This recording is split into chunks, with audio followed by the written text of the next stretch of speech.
Halo minasan, kembali lagi nih bersama kita berdua. Kita di sini akan menjelaskan lagi nih sekarang masuk ke materi 24. 24. Nah, di 24 ini kita bakal kurang lebih mempelajari tentang materi Yo ya. Yo.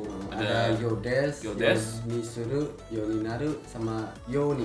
Langsung aja nih kita masuk ke materi pembelajarannya. Nah, untuk hari ini kita kurang lebih bakal belajar pola-pola kalimat ini. Seperti yang tadi saya bilang ada Yodes, Yonisimas, Yoninarimas, sama Yoni. Yoni. Nah, Langsung saja nih ya masuk ke materi pertama yaitu Yodes. Yodes. Nah, pola kalimat Yodes ini merupakan ungkapan perkiraan atau suiryohyogeng yang dalam padanan bahasa Indonesia bermakna seperti. Seperti ya. Jadi kalau di bahasa Jepang tuh ada beberapa pola kalimat juga yang bisa digunakan dalam bahasa Indonesia tuh seperti gitu. Oh, mengungkapkan seperti gitu ya. Mengungkapkan seperti. Itu tuh ada Nitai des dan Nitai juga Rashi des. Rashi des.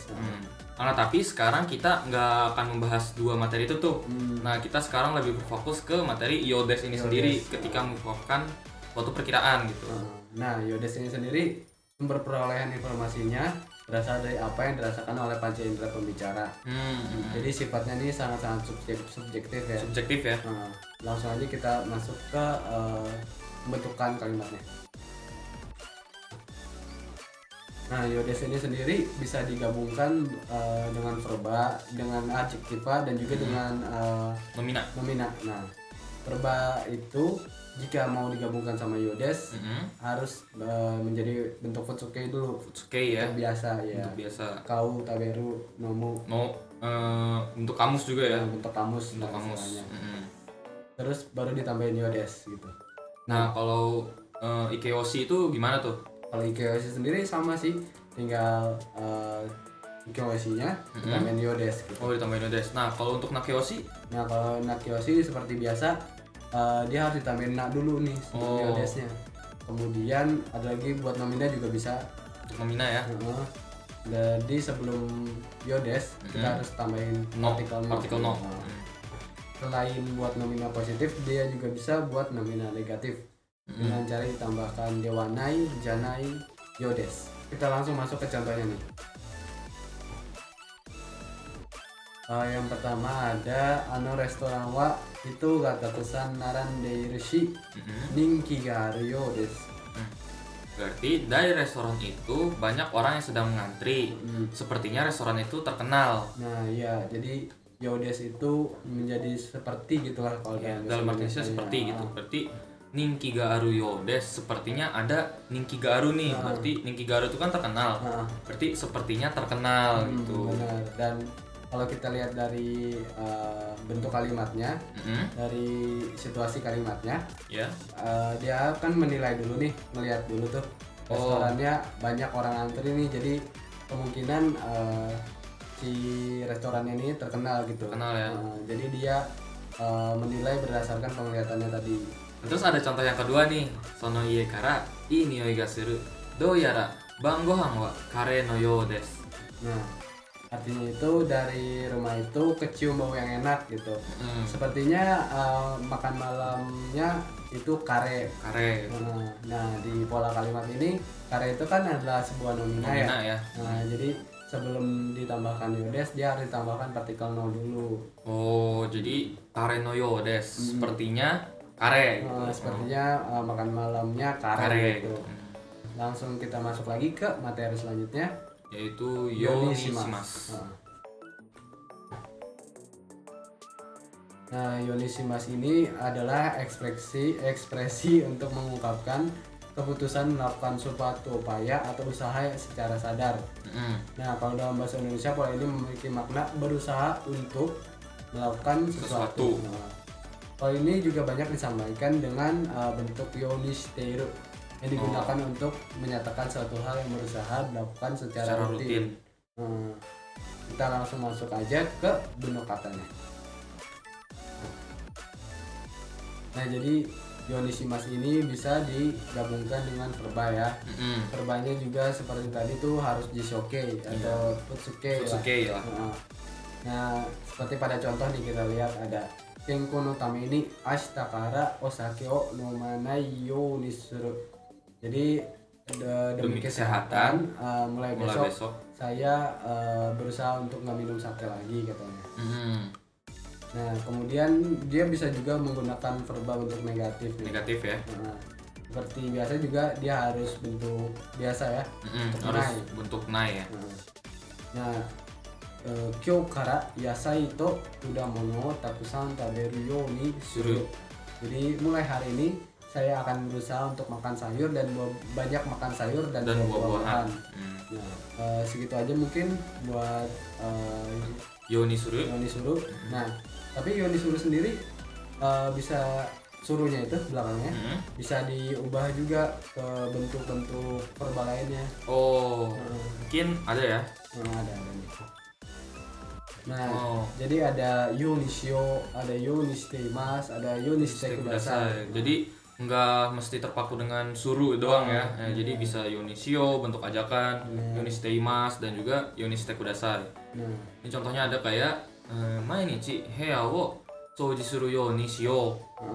Ayo kita berusaha buat bersih-bersih setiap hari lah. Bersih-bersih kamar setiap hari gitu katanya. Nah, untuk contoh Yonishiteimasu juga ada dekiru dake taksan nihongo wo renshu shuru yo ni shiteimasu. Nah, yang artinya sendiri sebisa mungkin kita banyak-banyak belajar latihan bahasa Jepang.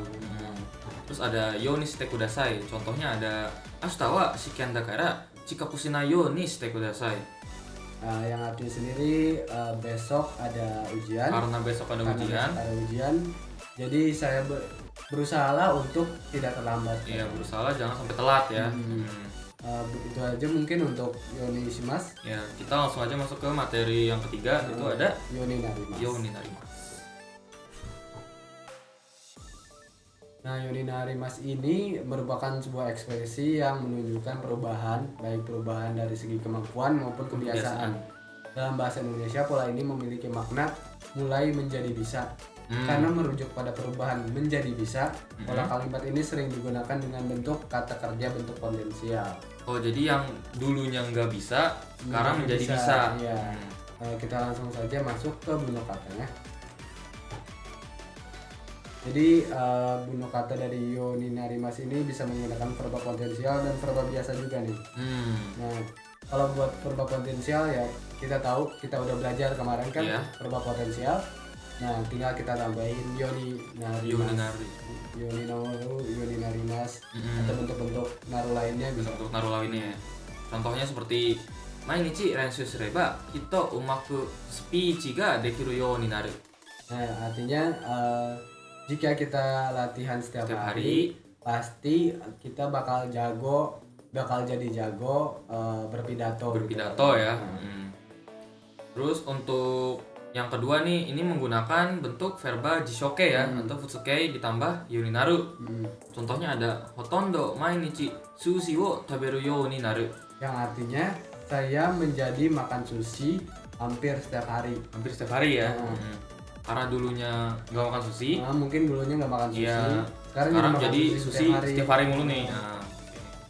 Oke, kita lanjut ke materi selanjutnya aja ya. Materi yang terakhir yaitu penggunaan yoni. Nah, penggunaan yoni sendiri ini biasanya ditaruh tuh di tengah-tengah kalimat kok. Tengah-tengah kalimat ya. Dan biasanya ditandai dengan yoninnya tuh ada koma. Koma. Nah, yoni sendiri itu dalam bahasa Indonesia ada artinya nggak sih? Sebenarnya tuh artinya agar atau supaya gitu. Supaya ya. Jadi pembentukan kalimatnya itu sebelum yoninya itu merupakan suatu harapan atau tujuan. Nah, setelah kata yoninya itu merupakan kalimat yang menunjukkan usaha kita agar yang harapan yang sebelum yoni ini tercapai. Iya, bisa tercapai gitu. Seperti kayak contoh nomor 1. Ada gokaku suru yo ni ishokenmen benkyou shite imasu. Artinya supaya saya lulus, saya belajar dengan giat gitu. Belajar dengan sepenuh tenaga ya. Jadi yoni di sini kan artinya agar ya. Nah, harapannya itu Gokakusuru. Nah, jadi agar dia Gokakusuru yoni ishokenmen benkyou shiteimasu gitu. Jadi dia belajar dengan giat gitu. Terus ada contoh yang kedua nih, ushiro made kikoeru yoni okikoe de hanashimasu. Artinya agar bisa kedengaran sampai belakang, saya berbicara dengan suara yang besar gitu. Nah, harapannya itu adalah kikoeru. Nah, jadi agar terdengar kikoeru yoni okikoe de hanashimasu. Usahanya adalah berbicara dengan suara yang besar. Nah, itu. Lalu ada contoh ketiga nih. Ada contoh ketiga nih ya. Wasurenai yoni memo wo kaite kudasai. Artinya supaya nggak lupa, ya, tulislah sebuah memo gitu katanya. Jadi wasurenai itu kan merupakan harapan dari atau tujuan si pembicara nih. Iya. Nah, lalu setelah kalimat yoninya, setelah kata yoninya, iya, dia nambahin lagi kalimat gitu. Oh, memo kaite kudasai, tulislah memo gitu. Oh gitu ya. Jadi berarti yoni sendiri ini juga bisa digunakan untuk bentuk kalimat yang negatif ya. Kayak wasurena yoni Ya, berarti negatif agar tidak lupa gitu. Sekian penjelasan kami mengenai materi Shotsuki Nihongo bab ke-24. Tadi kita udah belajar tentang yodes, yonisuru, yoninaru. Terus juga ada penggunaan yoni yang berada di tengah-tengah kalimat. Yang berada di tengah-tengah kalimat ya. Mungkin sekian aja buat bab 24. Kita lanjut ke bab 25. Dadah. Kembali lagi bersama kita berdua ya dalam Benri Shotsuki Nihongo bab 25. Bab 25 nih. Bab 25 sendiri itu akan bahas materi tentang apa aja sih? Nah, di bab 25 ini kita bakal belajar tentang Mereikei, Kishikei, dan Toyuimi. Nah, kita masuk ke materi yang pertama, yaitu Mereikei. Ya, atau kalimat perintah ya. Kalimat perintah. Nah, Mereikei sendiri itu merupakan salah satu bentuk perubahan dari yoshi atau verba ya dalam bahasa Jepang. Nah, cara mengubahnya itu dia kalau di grup 1 ya. Ya, kalau di grup 1. Kalau di grup 1 misalnya imas gitu kan. Imas ganti dulu ke bentuk jishoke aja jadi iu gitu misalnya. Iu. Nah, yang huruf belakangnya itu ganti jadi deret e ya. Jadi seperti iu terus jadi kaku jadi kake gitu. Terus ada dasimas menjadi dase, terus ada nomimas menjadi nome. Itu untuk godan doshi ya, godan doshi grup 1. Nah, kalau yang grup 2 nih atau ichidan doshi itu gimana tuh? Nah, kalau buat ichidan doshi gampangnya dia tinggal kalau shirabemas kan apa namanya, masnya dihapus aja.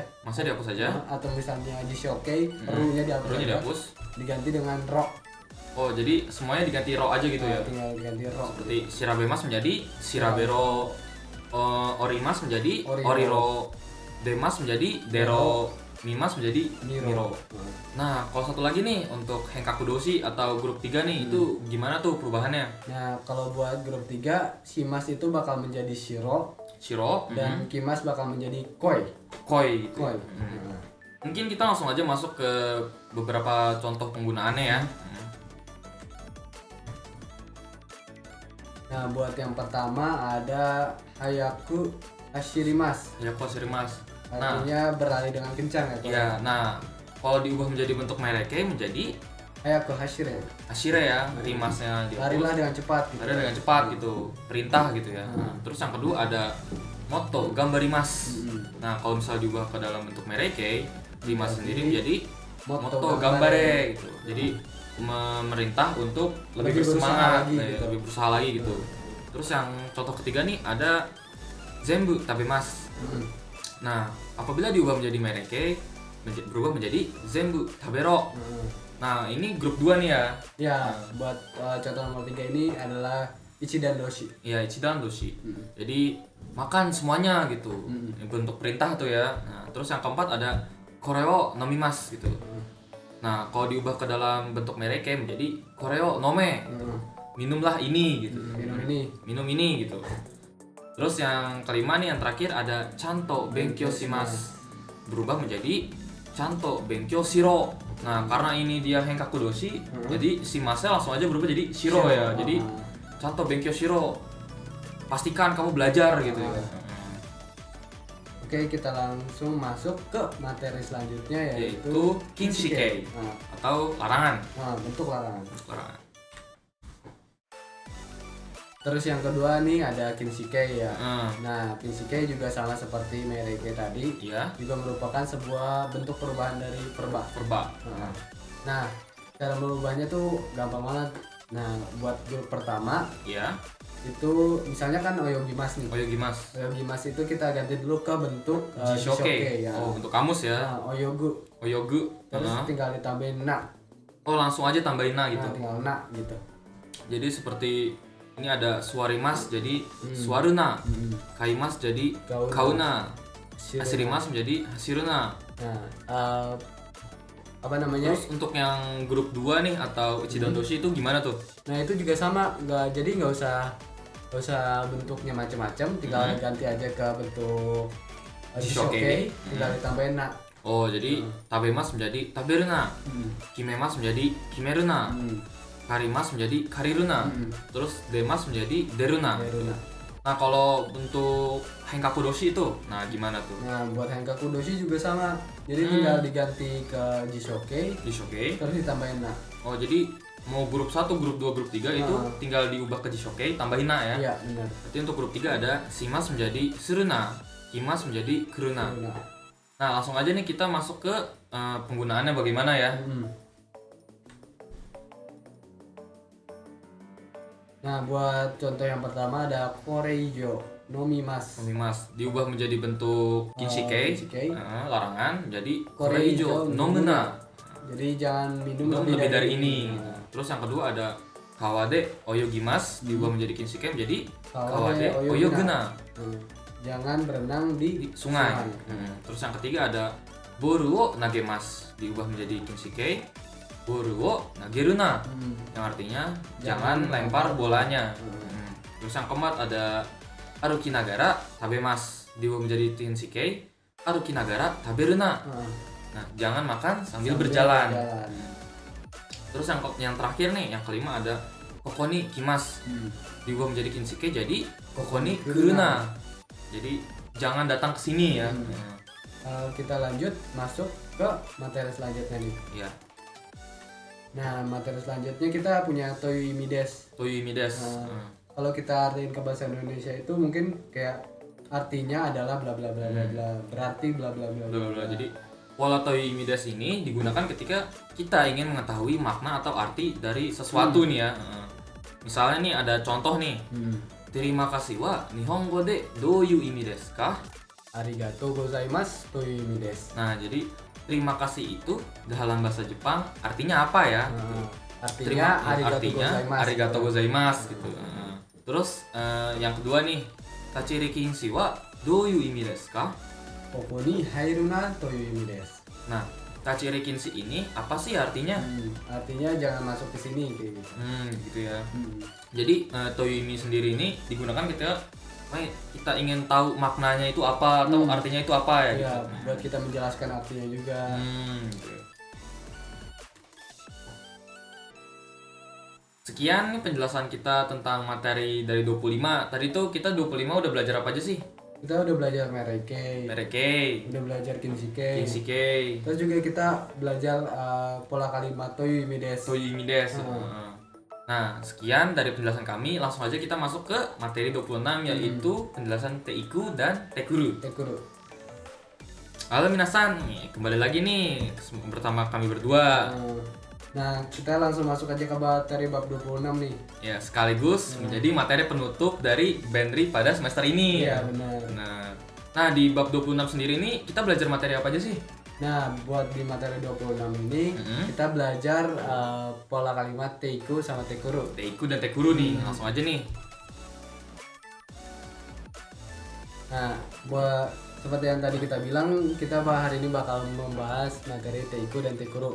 Nah, buat kuru sendiri artinya itu datang. Nah, terus iku sendiri artinya pergi. Nah, tapi kalau misalnya udah jadi bentuk pola kalimat, terkadang translatannya tuh agak berubah gitu. Berubah ya? Agak berbeda gitu. Langsung aja nih kita masuk ke materi yang pertama nih, yaitu teikuru. Nah, bentuk teikuru dapat berfungsi sebagai kata kerja bantu dan menunjukkan sifat perpindahan pada kata kerja tersebut. Sifat perpindahan yang ditampilkan pada bentuk teikuru adalah pergerakan menghampiri atau mendekati pembicara atau lawan bicara. Ya.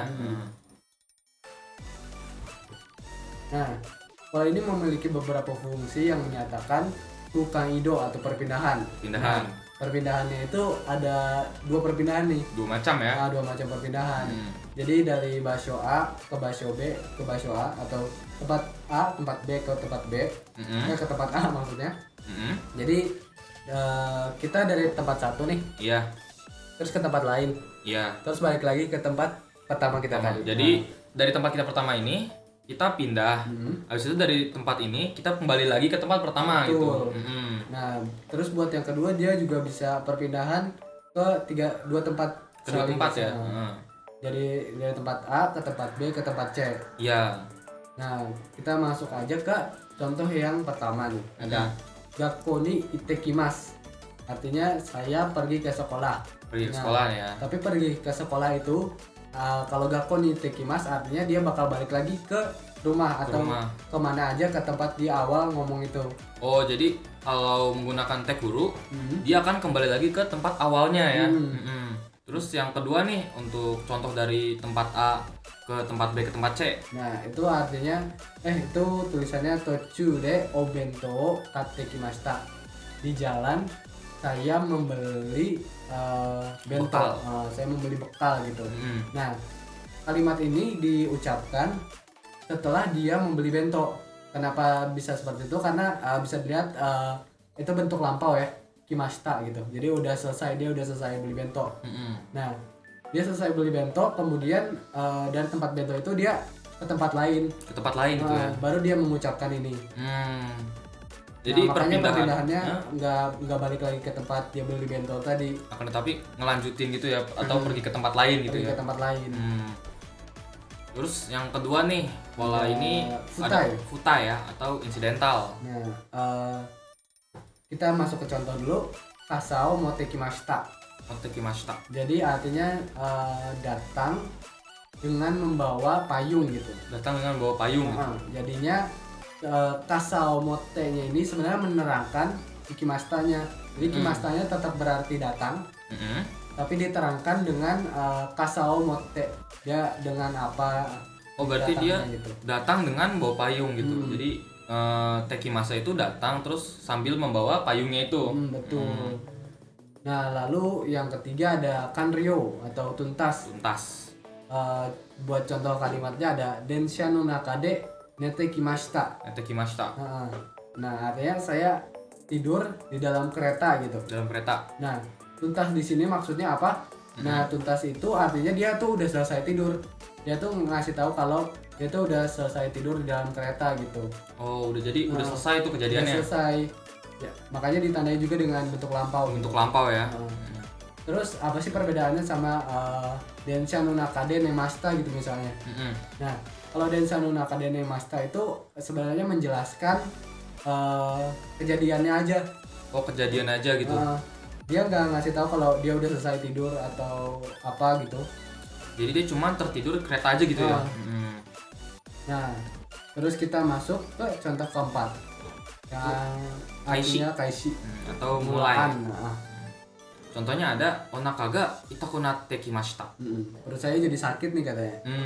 Nah, kimashitanya ini kan merupakan kata kerja untuk menerangkan bahwa sakitnya ini bermula gitu. Baru mulai gitu ya. Baru mulai. Jadinya kira-kira pengandaiannya kayak sakitnya tuh baru datang gitu tadi ya. Oh, baru aja gitu baru datang. Nah, terus yang terakhir nih. Yang terakhir ada keizoku atau berkelanjutan. Contohnya ada 10年間英語を Benkyou shite kimashita. Artinya? Artinya selama 10 tahun saya belajar bahasa Inggris. Nah, berkelanjutan di sini maksudnya dia itu ngasih tahu kalau dia tuh udah ngelakuin sesuatu itu dari lama. Dari lama. Nah, jadi timeline itu udah dari masa lalu. Dari masa lalu. Kalau dalam konteks pola kalimat ini tuh 10 tahun kan. 10 tahun yang lalu. Terus sampai sekarang dia masih belajar gitu. Masih Jadi, belajar masih belajar eigo. Ego gitu. Dari 10 tahun yang lalu sampai sekarang juga masih belajar. Masih belajar eigo. Nah, mungkin itu aja sih dari pola kalimat Teikuru ini. Teikuru ya. Langsung aja kita masuk ke materi selanjutnya yaitu Teiku. Nah, Teiku juga sama sih seperti pola Teikuru. Fungsinya sebagai kata kerja bantu yang menunjukkan sifat perpindahan. Nah, bedanya Teiku itu menunjukkan pergerakan yang menjauhi pembicara atau lawan bicara. Atau lawan bicaranya ya, bersifat menjauh gitu ya. Nah, pola ini memiliki beberapa fungsi yang menyatakan kukaido atau perpindahan. Nah, perpindahannya tuh dari tempat A ke tempat B ke tempat C gitu. Jadi sama kayak Teikuru tadi ada juga kayak gitu kan. Nah, cuman Teiku ini nggak bisa dipakai buat balik lagi kayak tadi gitu. Oh iya.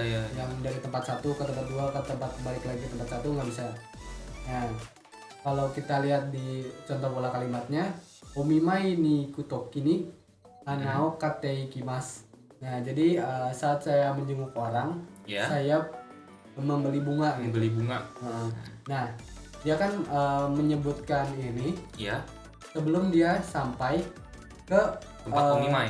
Tempat omimainya itu dia belum sampai tuh. Nah, jadi dia di sini menyatakan perpindahan dia. Iya. Tapi dia ngomongnya sebelum sampai di tempat omimainya. Oh, jadi sebelum dia sampai ke tempat omimai, dia sudah ngomong ini gitu. Ngomong ini. Maka dari itu perpindahan yang terjadi itu berbeda sama Kimas tadi. Kalau Kimas tadi dia tuh seharusnya udah di tempat omimainya. Kalau ikimas itu dia belum di tempat omimainya. Itu juga yang membuat bentuk kalimat ini menggunakan bentuk biasa. Jadi bukan bentuk lampau. Bentuk lampau ya. Nah, terus buat contoh kedua, buat fungsi penggunaan kedua, ada futai. Pakai futai. Oto kita ikimas gitu.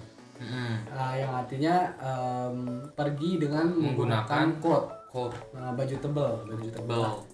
Nah, jadi ya sama sih seperti kimas tadi. Arti ikimasnya tetap pergi, tapi dia diterangkan dengan koto kite gitu, menggunakan coat. Jadi pergi menggunakan coat. Terus yang ketiga nih ada keizoku juga. Berkelanjutan. Nah, di contoh bisa kita lihat korekara mo nihongo no benkyou o tsuzukete iku tsumori desu. Yang artinya mulai sekarang saya berencana untuk melanjutkan pembelajaran bahasa Jepang katanya. Sama seperti bentuk keizoku yang kimas sebelumnya. Namun kalau di sini alur waktunya itu bukan dari masa lalu ke masa sekarang.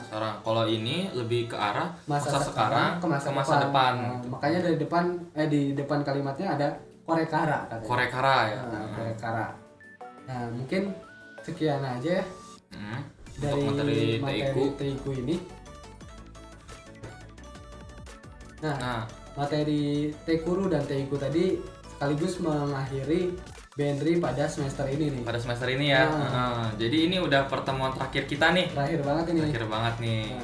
Jadi mohon maaf bila ada kesalahan kata atau mungkin kesalahan penjelasan. Ya, penjelasan yang kurang jelas juga ya.